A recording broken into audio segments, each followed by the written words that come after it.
পোস্ত দিয়ে তো আমরা অনেক রান্না করেই থাকি, যেমন আলু পোস্ত, পটল পোস্ত, পোস্ত বাটা। তেমনি আজকের এই রেসিপি, যার নাম পেঁয়াজ পোস্ত, বানানো যত সোজা, খেতেও অসাধারণ। নমস্কার বন্ধুরা, আমি পায়েল, আপনারা দেখছেন পায়েলের পাকশালা ইউটিউব চ্যানেল। এই পেঁয়াজ পোস্ত রান্নার জন্য এখানে 4টি মাঝারি সাইজের পেঁয়াজ নিয়েছি। এই পেঁয়াজগুলোকে এরকম স্লাইস করে কেটে নিচ্ছি। খুব একটা পাতলা করার কোনো দরকার নেই, একটু মোটা মোটা করে কাটবো, যাতে ভাজতে আমাদের সুবিধা হয়। একইভাবে সব পেঁয়াজগুলো এরকম স্লাইস করে কেটে নেব।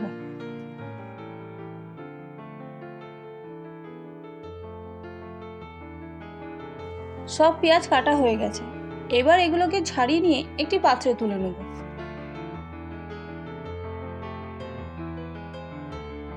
পেঁয়াজ কাটা হয়ে যাবার পর এবার পোস্তর পেস্টটা বানিয়ে নিই।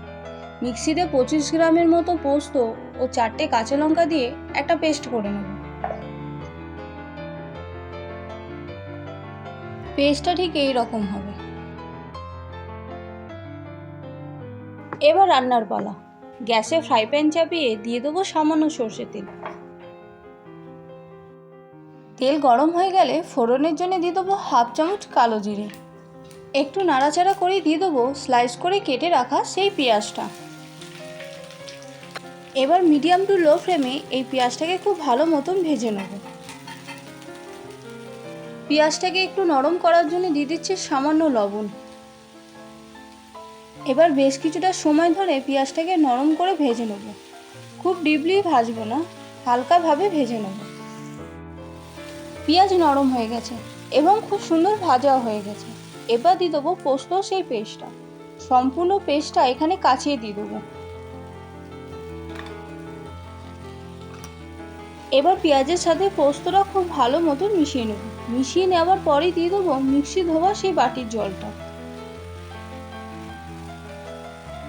এখানে যদি প্রয়োজন হয় তাহলে জলের পরিমাণটা একটু কম বেশি করতেই পারেন, কিন্তু বেশি জল ব্যবহার করবেন না। এবার দিয়ে দেবো পরিমাণ মতন লবণ ও হাফ চামচের মতন হলুদ গুঁড়ো।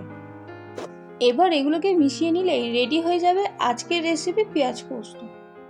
দেখলেন কত তাড়াতাড়ি ও কত সহজভাবে এই রান্নাটা করা যায়।